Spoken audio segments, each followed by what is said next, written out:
I'm not surprised, motherfuckers.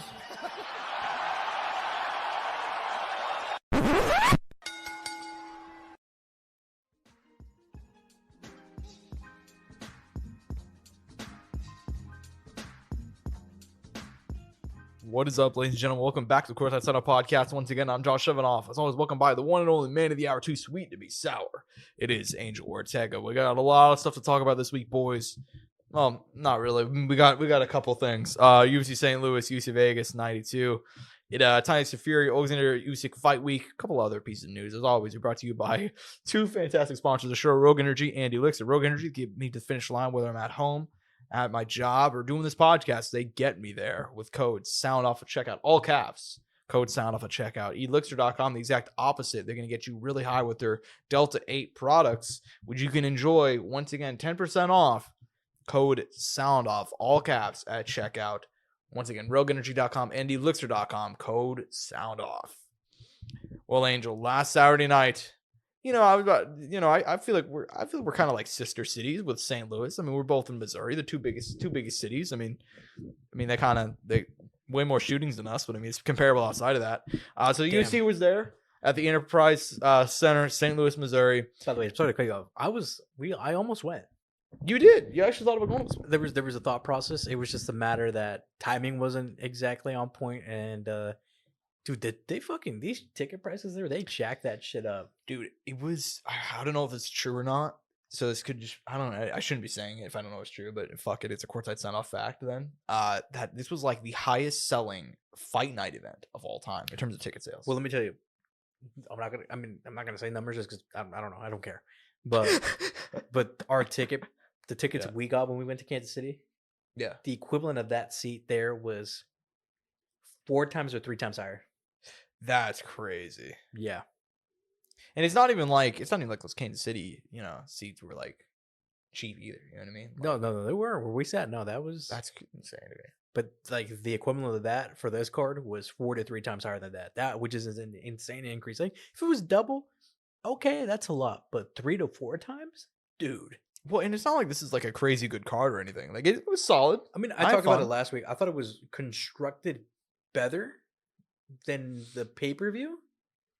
Yeah. But the pay-per-view ended up being, as far as the fight themselves, quality-wise and what they provided, overall were better.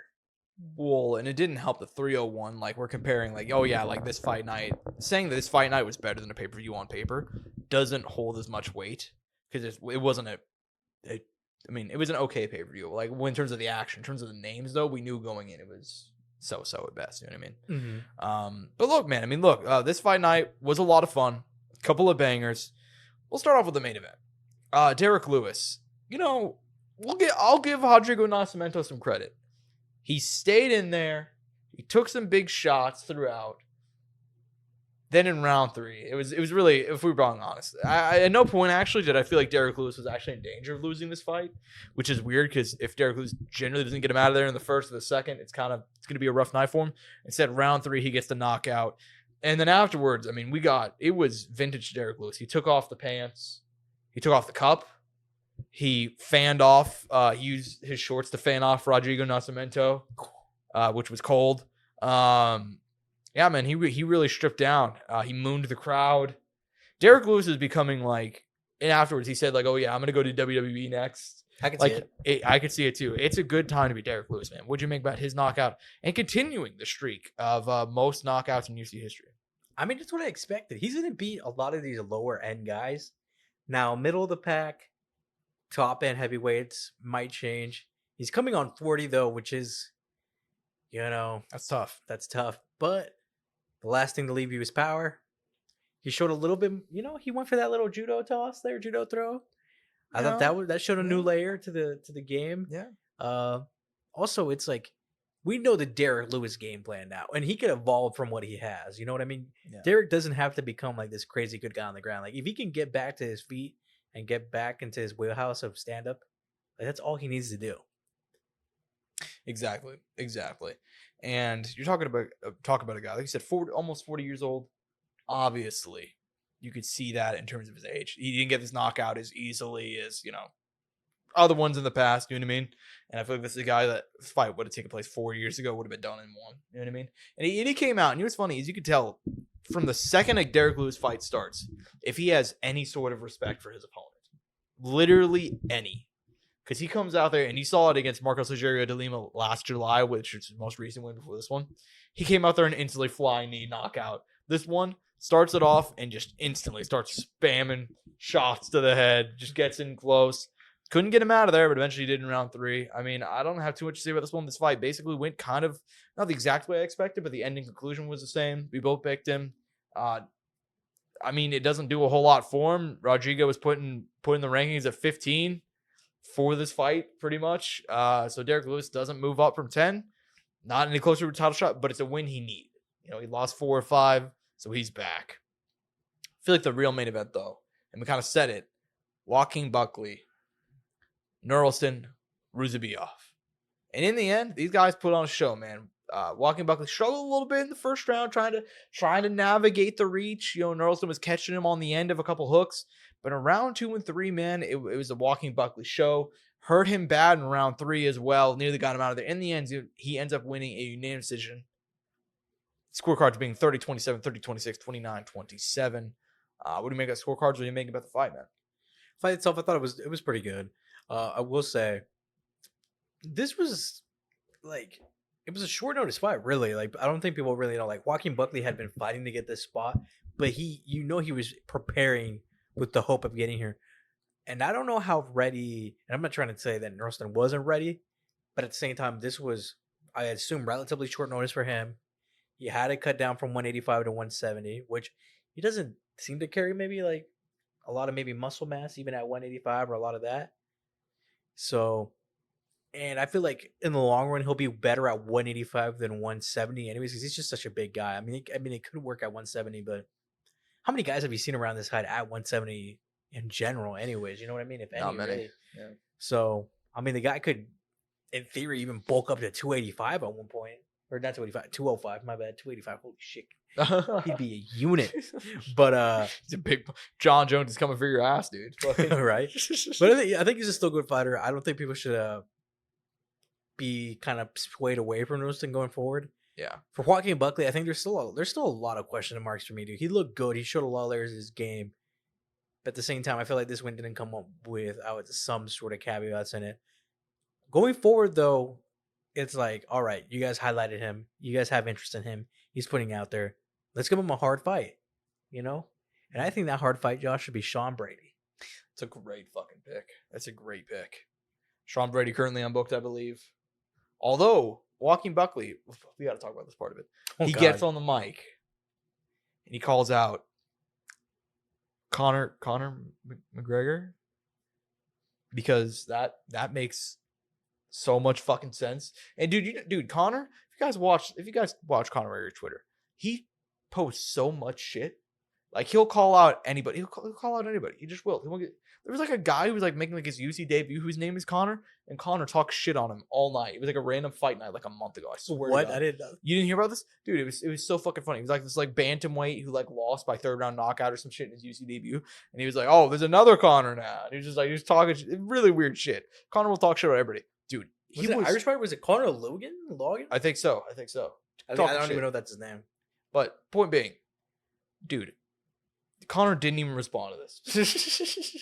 Conor posts so much shit on Twitter, and he didn't even respond to this, which goes to show you how well the fucking call out. This was his moment. Definitely not the move. I saw someone also suggest Gilbert Burns. And you know what? Gilbert Burns said he'd do it, and Joaquin Buckley later on Twitter, he agreed to it. He was like, "Yeah, I'll do it. Fuck it," you know? Mm-hmm. Like, it honestly, that's a great fight, dude. So I can't fucking believe he called out Conor McGregor. I also like the Sean Brady fight. I also like the Gilbert Burns fight. There's options. There's multiple options for Joaquin Buckley. And I just can't believe, though, man. You're in your hometown and you're like wasting it on a Conor call out. It's kind of weird. But yeah, I mean, look, man, 4 in a row. You know, he's looked damn good down at 170. They're great wins. Like, I do got to credit it. But it's like, okay, he's stuck in a big game. Yeah. He's setting it up. The UFC likes him. I mean, let's give him that push he wants. Yeah. Fiallo, Moreno, Luque, Ruzibiov. Insanely hard. Hard. I mean, I'll tip it. You know, I wasn't tipping it last time. I know I kind of discredit the win a little bit there. I tried not to, but I think it came off as that. But look, I think he's due for a good opportunity, and I think that's the more important thing at this point for him. Yeah, look, and like you said, this was a short notice fight. Walking Buckley, I'm assuming was told he was going to be on this one as soon as they could get him someone. Yeah, which was probably, a couple weeks before Nerlston, dude. Nerlston came in on about 3 weeks notice-ish. So, it is what it is. As far as the rest of the card goes, man, Carlos Olberg defeating Alonzo Menifield. I figured he was probably going to head down this one anyway. Dude, Alonzo Menifield looked so heartbroken afterwards. I think he literally cried in the He the did. cage. He did. He cried. But you know what, though? He looked good for 4 seconds. Yeah, and then after that. The remaining 8 just didn't go his way, Great job by the referee here. I got to give him a lot of credit. Kansas City Athletic Commission really came through on this one. Yeah, Kansas City. I don't know if this guy's Kansas City native, but he reffed a lot of them. I think he is a Kansas City native. He probably is. He probably did. He probably did a little bit of traveling. He I don't know the referee's name, but this is only like his second time refereeing like a UFC fight. So shout out to this guy. Did a great job. He's done bare knuckle too, by the way. He's done bare knuckle. He's done Invicta. Yeah. He's done LFA. He's done a lot. So, definitely good stuff for him. As far as Carlos Olberg, man, you're talking about a guy now in the rankings, now number 11. He's kind of making that push that we wanted to see him make, dude. How many is that in a row now? 6 in a row. Who do you want to see him fight next? Since you gave a shout for Joaquin Buckley. Can you actually pull up the rankings? I actually haven't even looked at 205 to see how it is. Ooh, ranked number 11 in front of him. Give him Volkan. I think that's a great Volkan or Krylov. Volkan or Krylov. I like both of those. Either one of those, yeah. I'd be down for either one of those. At one point in time, I would have been comfortable with Khalil Roundtree one, but Khalil is fighting Jamal Hill. Exactly. But I'd say Volkan or Krylov are more than justified here. If you want to push him, go Krylov. I wouldn't even hate Johnny Walker or something like that, too. It's an option. But I'd probably see either one of those two guys because I think both those guys are coming off wins. Yeah, it just depends on how hard they want to push him, I guess, is what I'm trying to say. But yeah, I like all those options. Actually, man. you know something crazy here? Blachowicz. You know what Blachowicz was saying? Blachowicz was like, "Yeah, dude, I want a rematch with Bahia." It's like, well, you gotta earn that. We all want things, Jan. Like, yeah. Hey, but 2 wins and he's there though too. So it's kind of like honestly, he realistically only needs 1. Dead ass. That's possible too.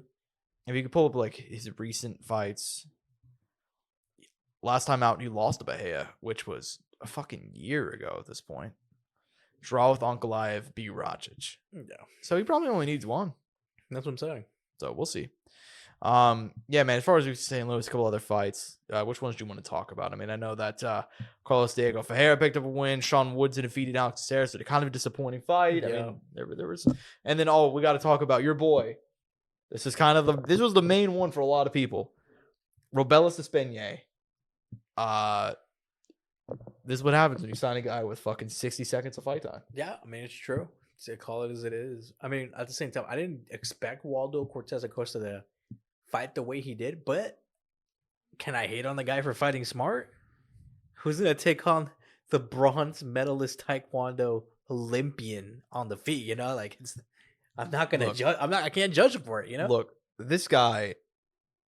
It's like they tailor-made a heavyweight just to piss me off. You know what I mean? Like it's like in you like this motherfucker. He goes out there. He beats Arlof. He beat the Cortez's. Yes. Cortez Acosta's record. He's actually surprisingly built up like a decent he win has streak in the he UFC. Has, yeah. So he beat because he came in with not a lot of fights, if I remember right. Do you mind? Let's scroll down. 12-1. And he's 5-1 in the UFC. 5-1 in the UFC.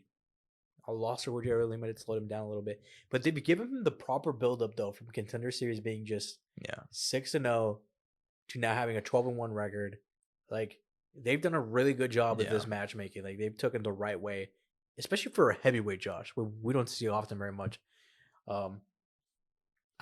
He's probably going to... Is he in the rankings already? Is he going to pop in there, maybe? He could have, he might have taken 15. No joke. Oh my God, what the fuck? All right. What the fuck are you doing, Josh? Do you want me to go over there and beat your ass? Please don't. No, he's not in there. That is insane that they did not put him in at 15 after that. No, I'm not surprised. That fight. I feel like they could have done it. They could have, but a lot of people hated that fight, bro. And you know what? He's probably gonna end up rematching Rogerio de Lima. I'm assuming probably. Whenever they were on the feet, I actually thought it was a pretty fun fight.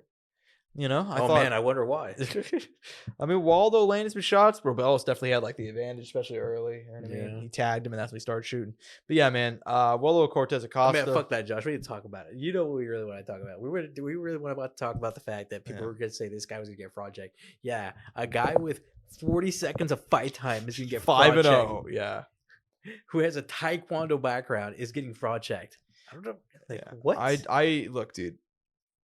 He's just inexperienced. Yeah, he's very inexperienced, and hopefully he can turn it around. He is mid-30s though, but you know what? Fuck it, dude.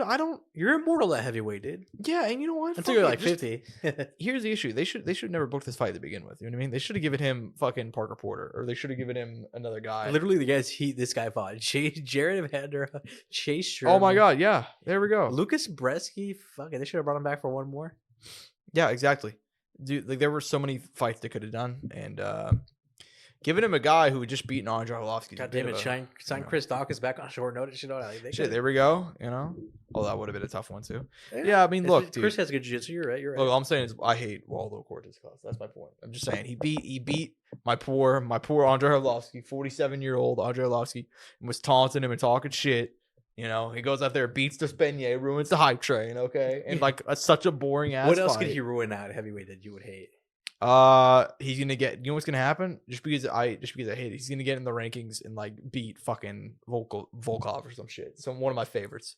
He's gonna beat Stipe Miocic, who for some reason is still in the rankings. He's gonna knock out Derek Lewis, despite the fact that he hasn't won a fight in 4 years. So fuck it. As far as the rest of the card goes, dude, Chase Hooper, is Chase Hooper the American Islam?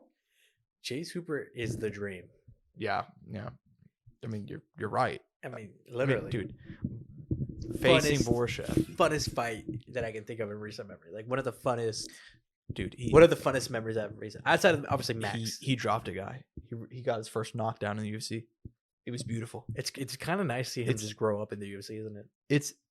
It's like he's like family at this point. You know what I mean? Like it's like watching like your little brother succeed or some shit. You know what I mean? Man, because like he came in, he was just a kid, man. He was fighting in the UFC whenever we were like in fucking senior high school, junior high school. Yeah, we were like around. He was like within a year of us, and he was fucking fighting in the UFC, man. And now he's finally putting it together and fighting a guy in Borshev who's a dog. And dude, it wasn't even close for a second. You see the hematoma? Yeah, insane. What a dog. What a dog. Love seeing Chase Hooper. Who do you think he should fight next? I think they need to keep his matchmaking safe like they are now. I'm not sure off the top of my head who else they could do at lightweight. There's definitely options, but I think you should slow down a little bit, man. You're building up, you're getting better, but he's like we've seen it. He's good when he's on the offense, but when he's on the defense, aka you look at his losses, Caceres, Steven Peterson, Steve Garcia, how you hold him up there. That's when you see the trouble. But when he gets to be the hammer, he's on.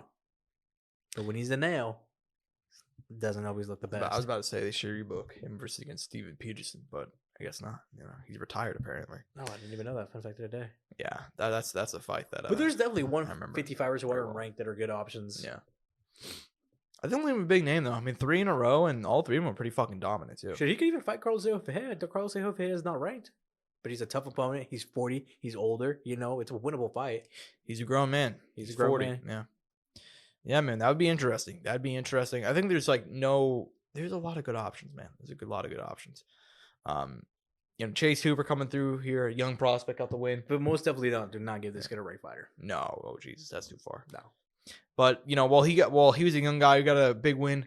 There was another young guy who not only got not a big win, he ended up being on the receiving end of a brutal head kick. Terrence McKinney getting knocked out by Esteban Ribojic. Apologize if I mispronounced that. Dude, 37 seconds. Terrence McKinney. The streak continues of having in the first 2 rounds, dude. No, he has not even made to the 3rd round. Every single fight has ended by finish. Has that been his whole career? Yes. Go down. He's never made. He made it to the 3rd round once, but still lightweight debut too. No decisions. You Terrence know, Terrence McKinney doesn't even know how a scorecard looks. He has no idea. Dude, he's fucking I thought the rebuild was happening and then this happened. Yeah, man. I mean, he looked good for 30 seconds. You know what's crazy? Right into it. You see guys get knocked out, yeah. But he like felt every bit of it. Because you saw his face, he was like, oh, like damn, that shit is not it. Dude, there's just something about the guy. And I like T-Rex a lot, but like there's just something about him, man. Like he either gets It's plastered in thing the, is, the though, worst I do way. think about it though. Long term, like those knockouts are not good. No, they're not. Especially for a young guy too. You He's know a, what I he's mean? a lot old, dude. Dude, he's fucking.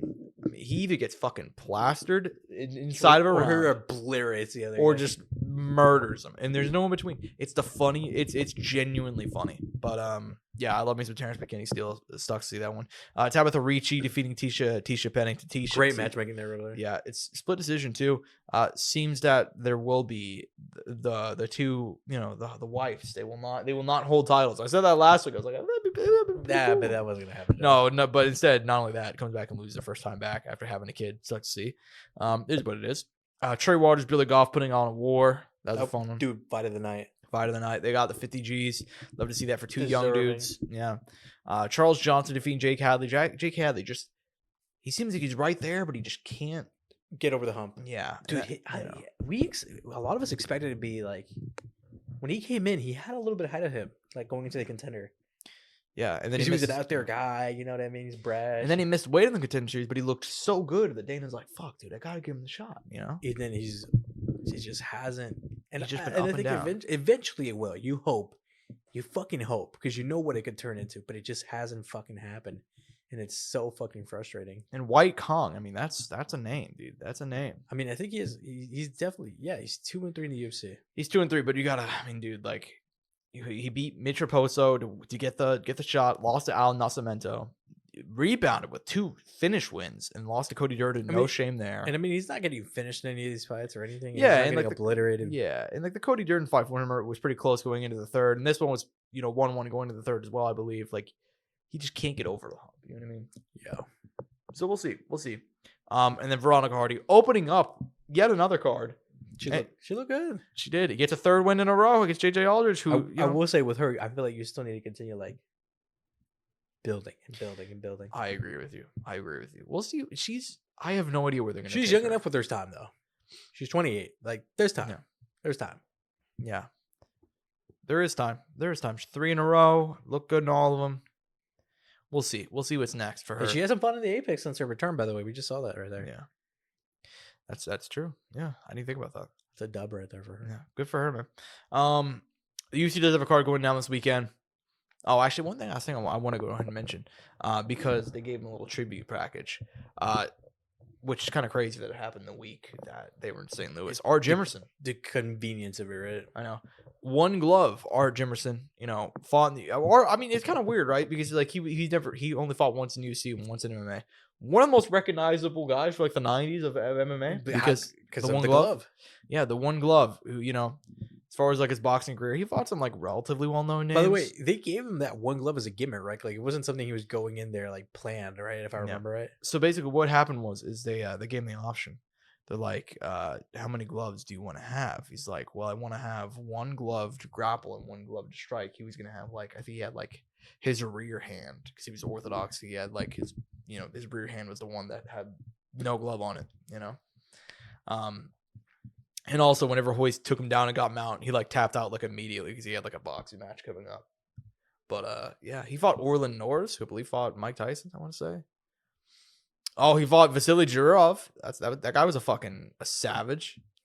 Yeah. Fought James Toney in one of the greatest fights of all time. Rydell Booker, who I want to say is still boxing. Jesus. Yeah. He's still 2 years ago. Yeah. Otto Wallin there too. This is the guy. Poliev in there. Yeah, this is the guy Filip Hirogovich. Jeez. Dude, look at that. This guy, if I remember correctly, he fought James Toney for like the world title. Yeah, IBA heavyweight.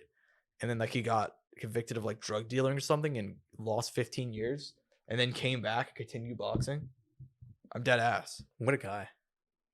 Yeah, dude, this motherfucker had 1,000 grams of cocaine. Yo, that is crazy. Too bad we didn't get that reaction on camera. That's crazy. Yeah, and then he fought Otto Wallin. Yeah, he's still having big fights. Good for him. Anyways, point being, Art Jimerson passed away at the age of 60 last week. So young. Yeah, they were I don't know if he had any health issues. I don't think so. I think it was just a heart attack. Damn. Yeah, so it sucks, man. But look, they were in St. Louis. They gave him the tribute. It was a nice thing. So got to give props to UFC for that at the very least. So, yeah, especially for someone that wasn't really long around in the sport. No, only had the one fight in MMA, but he was always somebody who's like very there you go. There's the one glove. He's got the knee pads on and the boxing shorts, the shoes, man. He later became a gym coach at UC gym in California. Dang. What a goat. Go for him, man. Anyways, I do think we should go ahead and move on because there is a UFC card going down this weekend, and it's at the UC Apex. Josh, are you telling me you're not excited? I am so excited to be back at the Apex. It's my favorite venue in the whole world. We talk about all-time venues, MSG, T-Mobile. The Yamapit Fighting Arena. MGM. Tachi Palace. The Kumite. Kimbo Slice's backyard. Dada 5000's backyard. The Triad. The Triad. I forgot about the Triad. Fuck. Oh my God. Triad. Mike, well-known champion from Triad Combat. Mike Perry. Jesus Christ. Yeah. Let's get into it, guys. So yeah, let's get into it. So, by the way, Dana, if you guys missed it, Dana White said on Saturday night that he's done with the UC Apex and that he's like, I've been saying we got to get out of the Apex. I saw a report out there that they're actually going to make a legitimate effort to get out. Is that actually true? They have dates booked for the Apex up to August. Well, there's your answer. So yeah, about all that talk about like, I've been saying forever, dude. It's like me being like, I've been saying that this podcast has got it's got to start covering MMA stuff, dude. Like, we got to start doing more, like, right? It's not, it's not like I'm in control of it, But anyways, yeah. So hopefully they get out of the Apex. But anyways, they're in the UC Apex this Saturday. I will say I like the main event a whole lot, man. Edson Barboza, a Brazilian legend at this point, 38 years young. Dude, this motherfucker, he moved down to featherweight when things looked bleak. And he's just continued to just perform. I mean, he got 2 wins in his first 2. Lost to Giga Chikadze, lost to Bryce Mitchell, rebounded, knocked out Billy Q in the great city of Kansas City. And then he comes back, beats Sadiq Yusuff, big upset win, fight of the night in October, coming back here to face another younger guy in Lerone Murphy. It's crazy though, because those 4 wins are really good. They are. England's finest, who is coming here 13-0-1 and has just beaten some savages. Ricardo Ramos, he went to draw with Zobaira Tagugov, beat Douglas Silva de Andrade, knocked out Makwan Amirkhani, beat Gabe Santos, and also Joshua Kilabao. By far the biggest fight of his career, but let's be honest here, we know why we're going for this one, right? He's a marketable guy. He's English, younger, and there's no better test to fight than Barboza, who at 38 has continued to remain a contender at 145 pounds. Very competitive fight. What do you make of this one, man? I mean, I'm excited for it, man. It's nice to see a older vet giving an opportunity to a younger guy, or willing to fight a younger guy, I should say. Lerone Murphy's like, when you look at that division, undisputably, unquestionably, one of the most overlooked guys. Lerone Murphy is not necessarily someone you're necessarily think about when it comes to this division, especially a contender. Even guys like Sadiq Yusuff are probably guys I looked more at. Yeah, and not even pre-Barboza fight, I'd say. So it's a big shot for him. I hope for him, for him, he could showcase his skills. I mean, just to break into it, Josh, I'm gonna go Lerone Murphy. I think he's gonna have a breakout performance. I think against Edson Barboza, the legend, I think he can definitely do that. He's just such a. It should sound weird, in a very different way. Reminds me a lot of Leon in the sense of just not appreciated, not noticed. Not even he's not there for some people. Yeah, which is weird because I kind of understood why Leon, as much as a fan of I am of the guy, I understood why people don't like him because he was, let's be honest here, he's putting on point fighting performances. Some of them were pretty boring. He was never a huge talker. And Lerone has not the huge talker thing, but the guy's put on some bangers, got multiple knockouts, you know what I mean? Multiple finishes, undefeated.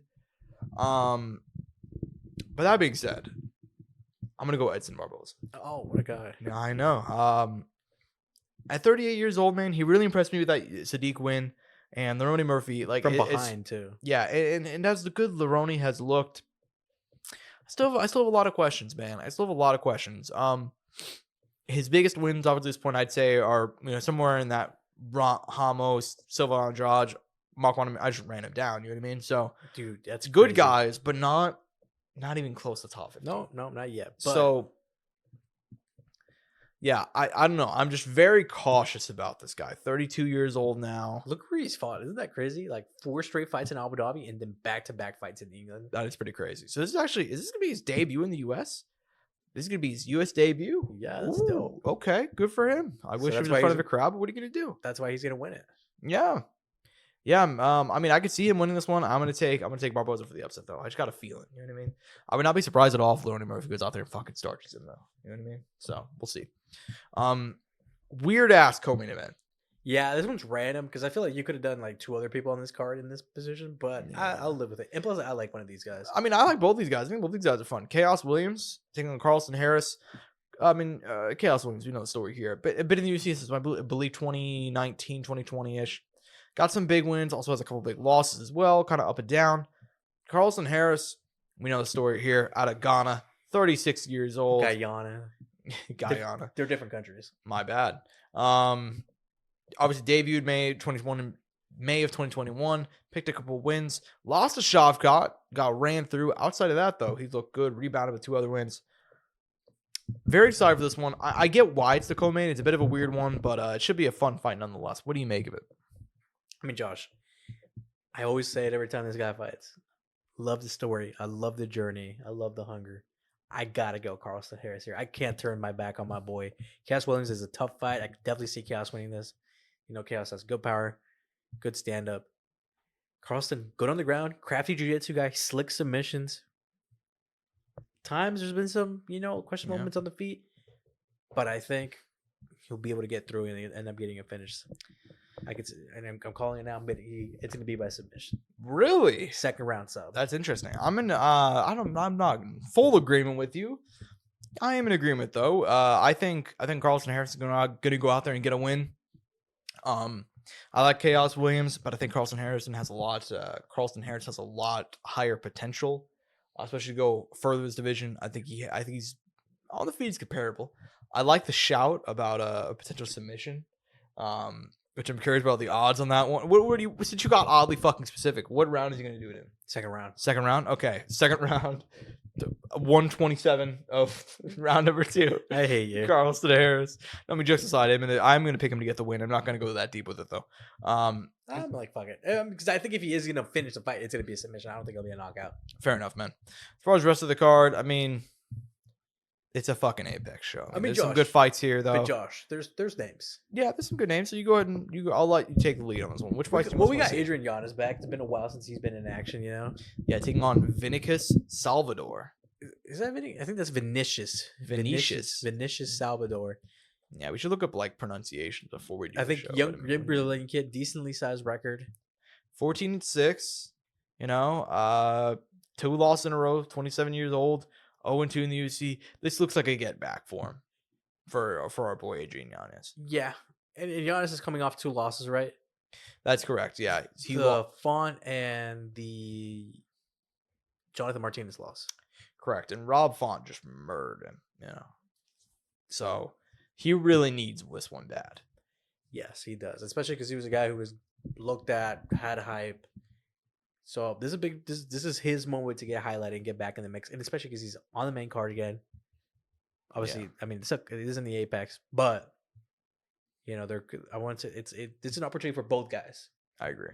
And this just to get one up on a guy who has a name, for Giannis to get just one back. Yeah, I agree. Should be fun there. One of the best stories in the UFC, Themba coming back here, taking on Ramiz Bramaj. I apologize. I'm fucking up all the names today. Regardless, a guy that beat Michael Gilmore last time out, who, I mean, I'm just fucking shocked that guy got Michael Gilmore of all 3 people. UFC fights. It's because he came in on short notice on Tough. I think that's why they gave him a bit. They threw him a bone. It's still crazy though. But anyways, regardless, excited to see Themba coming back here. Obviously, the guy that I know I already said this before. I'm sorry. Yeah, go ahead. But Michael Gilmore came in onto that show, and I looked at him and I'm like, this looks like a character you would kill off on a TV show. Dude, he came into It the looks like he's having a hero moment, but he gets like instantly racked. Dude, there's an SNL sketch from for like a decade ago now where it's like Andy Samberg playing like superhero. It's like, stop, unhand that woman. And then the guy like lets it go. It's like, see, now you have to deal with me. And he just gets the superhero, gets the fucking shit kicked out of him. That was Jesus. Michael Gilmore. That was Michael Gilmore coming in on top. Like, don't worry, guys, I can handle it, you know. Anyways, though, excited to see Thema come back here. Great story, man. He's got the $7. He's got the $7, man. That's all he's got to is make. Not anymore though. Not anymore. Now he has a fucking mansion thanks to The Rock. So shout out to him. I don't know if he has a mansion, but he has a nice house. He's a very, very nice home. Mansion's too far. Regardless, Luana Pinheiro taking on Angela Hill on the main card should be fun. Angela Hill, overkill, always a lot of fun. Always puts on bangers. Undercard, man. I mean, Tom Nolan's gonna go out there and kill that kid. Taking on Victor Martinez. Melissa Gatto coming back against Tamir Vidal. Abu Smagomedov taking on Warley Albas. Loser leaves town fight probably. Probably, you would assume, right? And both guys who have names too have had some big fights. Pure Rodriguez taking on Ariane Carnelosi, who I actually like Ariane Carnelosi a lot, but I mean, I don't think she's very good, and I also think, man, she's jacked. That's all I'm gonna say about that. I'm not gonna get any deeper in that. Can I actually see a picture? You don't know what you don't remember what Ariane Carnelosi looks like? I need a picture, dude. All I'm gonna say is she hasn't fought for 2 years, and there's no reason why. That's all I'm saying. We're gonna go to her Instagram real quick, just so you can There's someone she reminds me of, but I can't think of her. God, Jesus. Yeah, she's a jacked Brazilian. That's for sure. Yeah. So I mean, she works very hard, Josh. I mean, but apparently I can't say anything. See, because I didn't play high school football in the state of Missouri, so I can't say anything. I'm not gonna make any allegations. Dumb fuck, but Jesus. Anyways, yeah. So yeah, she's coming back here. Jokes aside, she does put on bangers. So yeah, man. Oh yeah, and Vanessa Diamopoulos taking on Emily Dude, Ducote. Oleksandr Usyk open on the second fight against Clayton Rodriguez might be fight of the night. No, it's going to be fight of the night. Unless fucking Worthy Alves and Abu's put on. They could. I mean, it's an Apex card. If you had to give this one like a rating, what would you give it? Dude, fuck. I mean, if it was strictly the main card, it wouldn't be that low. Yeah. This is like a 5. Yeah. This is probably one of the lowest 5 rating cards we've had in a minute, dude. 5. I think 5 is fair. You can't even push it to a 6. No, like 5.5. I'm gonna go 4.8. You give it a 4? I'm gonna go 4.8. Yeah. I don't think it's that low because you do have Giannis. Not a 4 straight up, like a 4.8. So it's almost a 5. Okay. So you might as well give it a 5 at that point, you fucking cunt. Well, no, because you gave it a 5. I fucking hate you. Regardless, well, if you take our score and average it out. Yeah, I guess 5.5. I guess you're right. It'd be a fucking fuck all you, right, bitch. whatever. All right. So, anyways, guys, we do have to go ahead and move on because there is other stuff happening this week. This Saturday night, the Kingdom of Saudi Arabia, His Excellency, Turkey, Al Sheikh. He's blessing us. See, we have not had a highly favored. Blessed, highly favored. We might get suits tailored. No, I mean we're basically Ryan Garcia. I mean, you think no? Yeah. But anyway, so did you test positive for anything today? Outside of being a man. Actually, I woke up, Angel, and I pissed excellence. That's what I did this morning. I got up. Actually, I can't even say it because we're not sponsored, so never mind. Never mind. Yeah, don't say it. I'm not going to give a free promo. Don't do it. Anyways, so this Saturday night, Tyson Fury versus Oleksandr Usyk, going to be the first undisputed heavyweight boxing champion since the great Lennox Lewis did it back in 1999, defeating Evander Holyfield. And he should have done it the first time. So this is 25 years in the making. Almost 25. Technically, it's still 20. It's like 24 in like 6 months. I think we'll say 25. Lennox beat him in like October of 99. Yeah, it's 25 basically. We know the story. These guys have been booked 3 times. Fury pulled out twice. It took him, 2 years to sign the deal in the first place. This feels like a fight that, like, on paper, Oleksandr Usyk, he beat Joshua twice, who's looked excellent. he's beaten a lot of other guys. Fury's looked older, nearly lost to Ngannou. Depending on who you ask, he did lose to Ngannou. But look, man, at the same time, though, massive size advantage of Fury. If he's doing he looks to be in great shape, which is a rare thing for Tyson Fury. What do you make of this fight, man? A historic one going down this Saturday. I mean, as far as matches you can make, I mean, it's up there with Crawford Spence. Yeah. Up there with shit at its time, Lomachenko, Teofimo, I'd say. Yeah. Even when it's still, let me clarify. Earl Spence Crawford, way bigger than Oh, that. yeah. Magnitude, we're getting there. But I mean, big In terms of excitement for you personally. fights we wanted. I mean, this is up there. Yeah. Yeah, I mean, there's nothing even close, especially at heavyweight. What other fight there's no other fight you 100% need at heavyweight right now outside of this. I mean, maybe Fury, Joshua, but even at then, one point in I'm time, not but British, even, so it's not as big of a deal for me. and even then, that's lost its value a little bit. Yeah. I mean, it'd still be great. Don't get me wrong. We still, especially now with this Joshua renaissance, how would you not want to watch that fight? Exactly. And he beat the man that, beat the man. He knocked out Ngannou inside of 3 rounds, and he got rid of, and Ngannou had just arguably beaten Tyson Fury. But, it didn't matter because Tyson Fury didn't take it seriously or something, Yeah. They didn't even go on the records, actually. No, I'm fucking around. But yeah, dude, yeah, it is the pinnacle of heavyweight boxing. Personally, I think I even said it whenever we started filming this year. It's like, this is one of my most anticipated fights of the year. It's probably the biggest match of the year. Like, Bivol better be big. Yeah. And I mean, there's other like decent things to this level. I mean, yeah, and it helps that there's years of buildup. Like, the first time these guys faced off would have been December of 2022, 2021. I believe it was after he knocked out he's either Dillian White or Derek Chisora. They went face to face, and then they had that long period where like Usyk was like, "Dude, I'll take an 80-20 split. I don't care. I just want the belt." And Fury was like, huh, "Okay, Doster," and then he went and fought Ngannou or whatever the fuck. Like, it was a lot of stuff, man. But a lot of build up, a lot of time waiting. Who will pull it off, Angel? I'm normally we were kind of iffy on boxing predictions. I'm gonna put your feet to the fire on this one. Who do you think comes out of Saturday as the next great heavyweight champion? I think it's the person that people already think is the greatest heavyweight champion. I think it's gonna be Tyson Fury. You think it's gonna be Fury? I think Fury stays undefeated. Yeah. Hands Usyk his first loss, and becomes, let's be honest, solidifies himself as one of the greatest of all time. Not even just that, but the world champion. Yeah.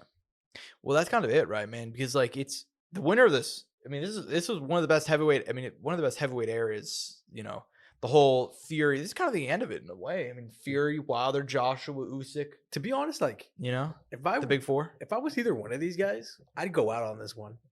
Oh yeah, I'd retire. What else do I have to prove myself on both ends? On both ends. Yeah, because Usyk would be beating, and like I said, in some people's eyes, one of the greatest heavyweight. Some people, not saying that's me, but yeah, some people have said some stuff like that. They're like, stylistically, he's the best of all time, or whatever.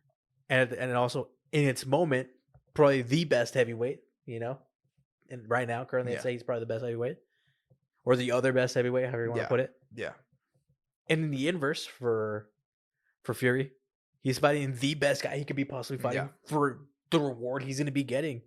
Yeah. And he's proven himself. He could just comfortably exit the sport. Exactly. Yeah. Well, and look, dude, I mean, he's a guy who's retired multiple times already. And he's done the good old Conor McGregor. Yeah, exactly. Except, I've never once believed. The only time I believed it whenever he was done was whenever he beat Klitschko and he was going off on drugs and he was actually being crazy. Well, he actually retired at that point. Yeah, he was actually gone for like 2.5 years, 3 years. So whatever. But look, dude, I mean, I've been very torn on this one because people will start like, oh man, Usyk's gonna fuck him up. After like the Ngannou fight, I'm like, dude, like, but there's also people stylistically, like, Usyk's gonna get fraud checked. Yeah, some people are like that. Like, oh, he's so tiny for the division or whatever. It's like, he makes it work though. He does make it work because he's the faster guy. He has an awkward style.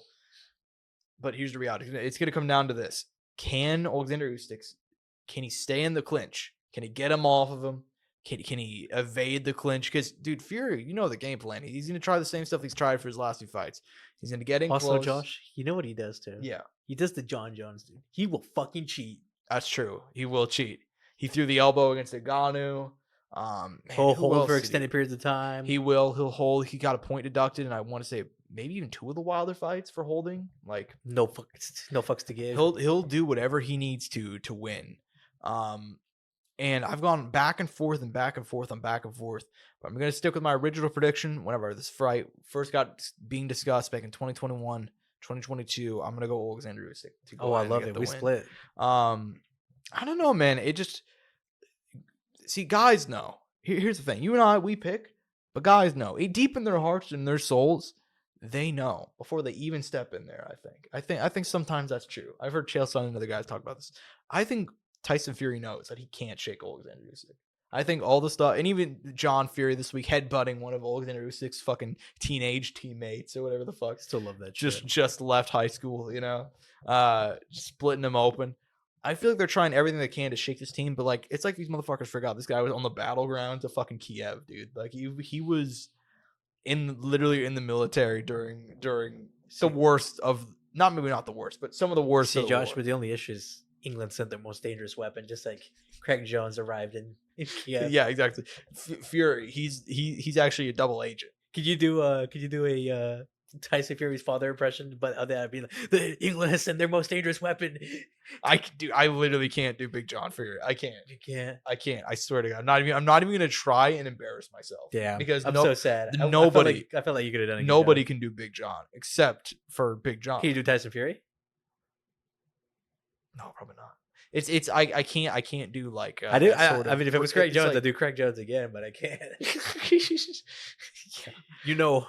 In Kiev, Russia was worried because Australia's most dangerous weapon had just landed in Kiev as I was doing a seminar right fucking there, down under. Cry, mate. Yeah. Crikey. Anyway, so I'm gonna take Oleksandr Usyk. Terrible impression, by the way. Let me clarify. What are you gonna do, man? Hey, man, they can't all be successes. Oh man, that's a good GSP though. Yeah, exactly. They gave Oleksandr the shot. And then I'll do my Raul Rosas Jr. real quick. That's gay. That's not the one I was gonna do, but if that's what you want to do, so yeah, I'm not gonna do it. But anyways, yeah, I mean, poor kid. I'm not sure why I said poor kid. He's gonna be a multimillionaire by the time everything's said and done. I'm sure he could take the jokes about his face, But yeah, dude, look, I mean, I'm gonna take Usyk to get the win. I mean, it's been a long time coming. I think he's the faster man. They're about the same age. I really think that for all the shit, people are like, oh, he's too small for the division. He's proved that he's not. I mean, beating Joshua, beating, Chisora, beating Daniel Dubois. I mean, he's beaten so many guys, and I think he's had nothing but time to sit there and just watch film. And I think he has a great training camp around him. He seems he is unfazed, and I don't know, man. I think I got a good feeling about this one. And I also think just Tyson Fury, man, like, I think he's just genuinely declined. I think like we haven't really seen it because he hasn't fought too much. But I think he's locked in for this one. He is locked in, but you can't. What's the reverse. age gap? I'm actually curious.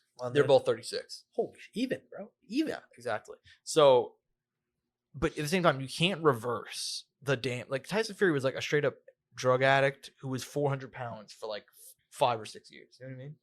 There's only so much you can reverse that. Eventually, you can bring it back, but that stuff plays its toll. Lawrence Taylor. Okay, well, let's be honest. Literally used that was a crack pipe the day of. But you know what? That was LT. And sack. And multiple times. So basically, Lawrence Taylor was on everything, and he was still winning. He was Super Bowl champion, former WWE wrestler Lawrence Taylor. Dude. But you know what? Tyson Fury is no Lawrence Taylor. He might prove us wrong. He's actually going to hit a bump right before he walks into the ring. He's going to pull a Ryan Garcia. He's going to be high during the fight. Jesus.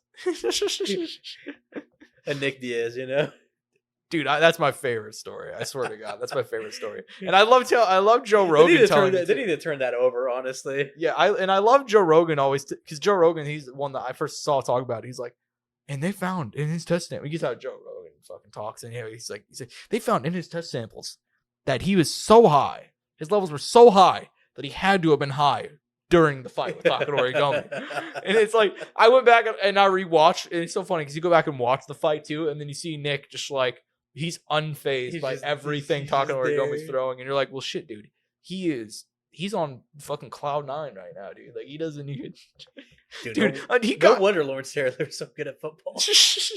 Dude, what did he even choke him out with? He got him with like a fucking oh my god, how did Nick triangle, right? It wasn't a triangle. It was a oh my god, I can't think of it. Gogo Plata? It was Gogo Plata. He got him with a Gogo Plata high, beating the fucking dominant Japanese champion who had not lost forever in Japan. Yeah, actually, that fight was in Vegas. That's but it was in the. But it was in the ring. Because that was before. God, I love the ring. That was before Nevada sold to the UFC and were like, hey, nobody can promote shows in Nevada. But that's not an official rule, but it's basically the rule. You know what I mean? So, I mean, they did it to Colorado. They blackballed them. That's true. They do. They blackballed Colorado because they have one having experimental shows there. But regardless, man, I think we should go and move on. Another boxing thing happening this week, and this one actually already happened. Jake Paul, Mike Tyson had their first press conference in New York City, faced off for the first time. Had some fan questions, which were just, Christ. Dude, Mike Tyson was not having it by the end of it. But dude, because he's like the most mature person in that building. Which is crazy that like Mike Tyson of all people. The guy with white tigers. White tigers. He has a face tattoo. And he's like the guy who's like, man, where's your mother at? Like, what's going on? He's not wrong. Because if you guys can see this is like. Well, see, the thing is, Mike, it was even when Mike was unhinged, and I'm sorry to cut you off here. Yeah, go ahead. Mike, regardless, and look, he had his moments, but Mike had fucking respect and manners. Exactly. He was disrespectful in the ring, and all that. And he was definitely disrespectful. I mean, he bit Lennox Lewis that one time. And he did have his. Well, actually, he also bit Holyfield in the ring. But I mean, and he did have his lashes. He called out that white reporter. That white reporter. He said he'd make him his bitch. Which, by the way, he called him FAGOGGOT. Can't say it. We're not going to say it. Yeah. YouTube. And there's nothing wrong with if you're gay. He called for the record. He called him a pile of sticks. Basically, correct. And there's nothing wrong if you are gay. But he did call this reporter gay. Thank you for clarifying. I have for you, the YouTube censors out there. I want them to be aware. There's nothing wrong with it. That he would fornicate with them. Correct. He did say this, and there's nothing wrong with that. And he could never live in his world. And there's nothing wrong with that. There's nothing wrong. Look, Iron Mike and his... And he called him a female anatomy. That's true. He did say that. And there's... You love my censorship here? Look, dude, I'm just trying to protect the brand, okay? The Courtside Soundoff brand needs to be protected. But yes, Mike Tyson did say those things whenever he was unhinged. Which, by the way, can we talk about for a second here? Dude, Customato's looking down at us. There's and no... He's like, what the fuck? He's like, yo, happened to this sport? Customato is rolling in his fucking grave. Willie Pep, Rocky Marciano, those fucking old fucks.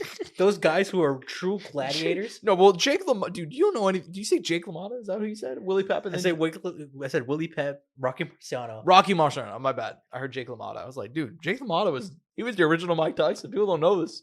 The Raging Bull was not accurate at all, dude. I know. Dude, he fucking... Whew, I just read his wiki one time and you're like, whoa, you need a cigarette, dude. It's like, Jesus Christ, guys. Oh. But God. Yeah, he was an Italian man in the 40s. I guess that's all I need to say. But yeah, bro. This press conference was one of the worst of F5. Maybe not one of the worst I've ever seen because I've seen a lot of press conferences. What would you think is the worst press conference you've seen? Outside the one that got invaded on Zoom that we were on. Oh, that one was Which bad. That was also Mike Tyson. Yeah, dude. Mike is just... man, I can't think of the worst one I've ever seen. I mean, there's been some like just ones that have been boring. I'd say the worst thing could be is boring. The second worst thing could be is annoying, and that was most of this fucking press conference. But is there one you can think of off the top of your head by any chance? I mean, oh yeah, what am I saying? Colby Jorge Masvidal. Oh God, he was dressed like a. So Colby showed up looking like. A Confederate soldier, basically. Masvidal was wearing like a black. He was just Scarface. Yeah, and it was just not. and they were like yelling about like, oh, you know, by the way, By the like, way, it's funny because they both played a character essentially, and both characters did not fit in their universes. correct, and they were talking shit, and it's like, dude, and they started talking about like, nah, Trump loves me more, and it's like, nah, Trump. He's like, I bet you're an Obama supporter. You voted for Obama, and it's just like, dude, like, You lived with me. I know you voted for Obama during the Obama. it's like, bro, I watch sport because I'm into politics. I am like, actually, you know, I mean, I won't talk about it on here, but like, I love getting the nitty gritty of politics, bro. This is cage fighting. I don't need to hear about either one of your fucking, because I know you're a cage fighter. I automatically assume you support Donald Trump. It just is what it is. I don't have to listen to it. It's like you know, Tony Kelly does. Tony Kelly, that what BK? Did you see BKSC had a guy who's a straight up neo-Nazi fight? Not even like Damn it, Josh! You can't say that word now. We're gonna get fucking shadow banned. Oh God, no! But it's not even like you know how like there's guys who like but online. one of them was a NAZI. Dude, you know how like some people online are like, oh, you're an NAZI or whatever, and it's like he said something like not even like very political. People are just like, oh, you're this, you're that. This guy, he has like the tattoo. Oh it's shit! Like, it's like, how did that guy, like, he's on Fight TV now in perpetuity. Like, it's like that guy, like, how do you even let that go through? And like, he knocked out a guy, and I'm like, well, fuck, he's a white dude, so I mean, what are you gonna do? He didn't bring attention to his cause, but it was a white guy versus a white guy. Yeah, it was some white on white crime. You definitely gotta do a white guy versus a black guy with that guy. Exactly. But they didn't know apparently. I mean, I guess they just missed the fucking. So when he took off his shirt, they were like, "Fuck." They're like, "Yo, all right." But anyway, so Jake Paul, Mike Tyson. By the way, if he fights again, does he have to cover them with fucking war paint? Like, dude, you know they should do. He should get a. Back in the day, do you remember whenever boxers? I don't know if you saw this. Back in the day, they have like tattoos, like temporary tattoos of the sponsor on like their back. Oh, fighters would do that too, right? Yeah. Fighters still do that like in Europe a lot. Yeah, they still do. Yeah, like I think Butterbean fought. He fought Larry Holmes with like dude wipes or some shit on his back. Like, nice. But anyways, yeah, dude, Jake Paul, Mike Tyson. This is one of the worst press conferences I've seen in my life. Not even like it started off fine, right? Like I don't like this fight, but like everything was fine, and they started having like fan questions, which it's like, dude. So then the one that went viral was like this 13-year-old. If he's even 13, I'm doing some heavy lifting here with the 13 estimate. You know what I mean? I'm being really fucking lenient. This kid gets up there. He's like, how many you guys been with? What's your body count? What's your body count? Have you guys had what's your thing? They just start fucking Fortnite kids. The kid was watching Skibbity Toilet right before he went up there. You know what I mean? That sort of shit. He's one of those, and he just starts asking questions. It's like, and even Mike Tyson's like, "Where is your mother at? Like, where are your parents?" He's not wrong. Though. And this wasn't even. He was genuinely concerned. I'm like, dude, yeah, dude. How? And then after that, how did they allow that kid to go up? I'm surprised they allowed him.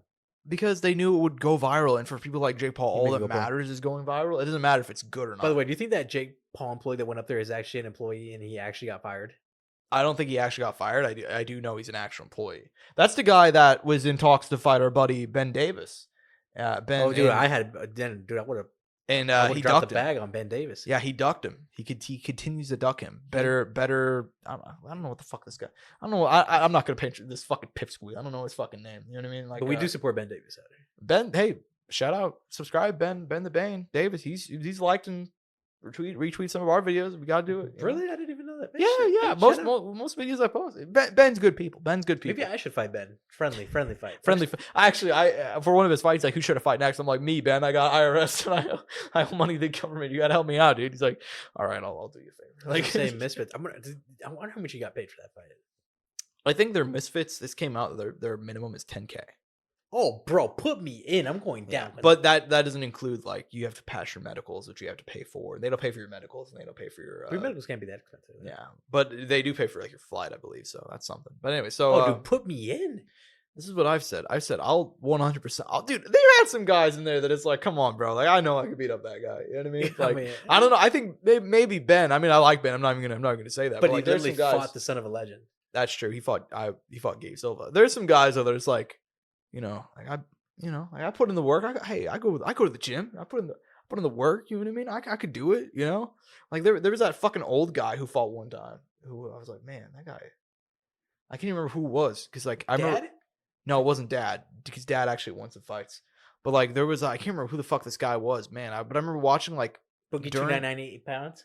oh well, I mean that'd be a crime. But like I saw like I'm doing an Angel. I'm bulking up the heavyweight. I'm gonna do a Jake Paul. Jake Paul said he was like 230 or some shit, and the photo came out, and dude, he does not look like a good 230. It's gonna be me, bro. That's gonna be me. I'm gonna get him 230, and it would be huge. But anyways, yeah. So just to kind of close this out. By the way, did you see Jake? Not Jake. Excuse me, Mike. After like it was even after the kid question. You're supposed to take more like fan questions. He was just done, and he waved them off. He's like, no, I'm not doing this anymore. It's like, dude, Mike Tyson is 57 years old. He's over this shit. Well, he needs to go take a nap. Dude, even up on stage, they're like, so what do you say to people that think you're too old to do this? He's like, well, I'm really hurt in training right now. My back is really messed up. I don't know if I'm in a lot of pain right now. And he's like, oh, but you just offended a very large community. He's like, but you're gonna bring the pain, won't you, Mike? He's like, well, I mean, I'm gonna try, like just like I mean, I'm hurting, but I'll do it. He's like, Jake Paul said he's gonna kill you. What do you think about that? He's like, well, I mean, brother, we're gonna get in there. That's what we're gonna try to do. It's just like. He talks to the list like this, I can't. I think I'm actually doing more like fucking Christopher Walken than Mike Tyson. Jesus Christ! What do you do? Anyways, yeah, press conference stuff. I don't know. That might be Stephen Hawking, but just really quiet. Anyways, yeah. So that sucked. Anyways, so we're gonna move on. Last thing to talk about. There's like no news this week, in case you guys can't tell. Damn. Why'd you have to tell them, Josh? My bad. Bellator. I believe it's like technically Bellator 303, I want to say 304, but now with the PFL, they call them the Bellator Championship Series events or whatever. So Bellator Championship Series 2 going down, I believe, is it Saturday night or Friday? Saturday night in Paris, France. And the main event, it's a banger. Patchy Mix, Magomedov. Banger fight, man. Other fights down. Cedric Duwambe coming back against Jaleel Willis. Aspen Ladd's going to be on here. Martyr Bonaway. Slim Trabisi, who's an interesting heavyweight prospect. We're not going to preview this guy. No, we're not going to get the the nitty gritty. But what do you make of this fight card? Are you excited for it? Will you watch it? I mean, for what's left of Bellator, I think it's a good enough card, and especially if you want to have a little bit more MMA in your week, there's fights here to watch. Obviously, the main event in this, I mean, top quality fight. I mean, oh yeah, it's S tier. I mean, it might even be. I'd maybe argue that's better than the main event in the UFC. No, I don't even think it's close, actually. Yeah. And then, dude, yeah, man, you didn't even highlight my boy Costello Van Steenis. That guy's fun to watch. My bad. So I'm excited. I mean, there's. I'll definitely check this out for some of the fights that I'm interested in. In its entirety, Yeah. you know how it is. Whenever when Bellator goes out, and especially now since they are going to be out in these countries, they're always going to highlight fighters in that region. Fighters. They're going to fill up that card with as many as French, German / Irish, English, wherever they're at fighters anyways. Yeah. So that's what you'll get a lot of in here. And obviously they're going to highlight their guys. Yeah.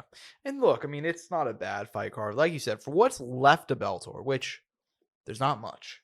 I feel like most of it's not even being mean, but I think a lot of their bigger guys did go to the PFL. Basically everybody wasn't a champion or a relevant name. And even then, and who went from PFL to Bellator? The only guy I could think of, Duwambe and Aspen Ladd. That's it. Yeah. And the only reason that Patchy Mix and Magomed are in the Bellator or PFL, I mean, is literally because they don't have a bantamweight division.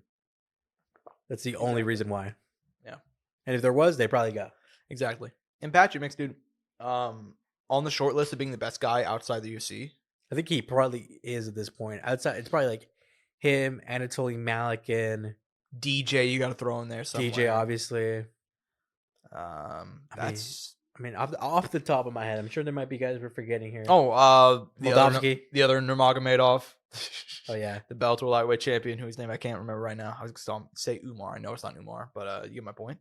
Yeah, there's too many of those motherfuckers. But yeah, I mean, Patrick Mix on the short list, man. I mean, absolutely incredible guy coming on 19-1, I believe. Beat Pettis last time out.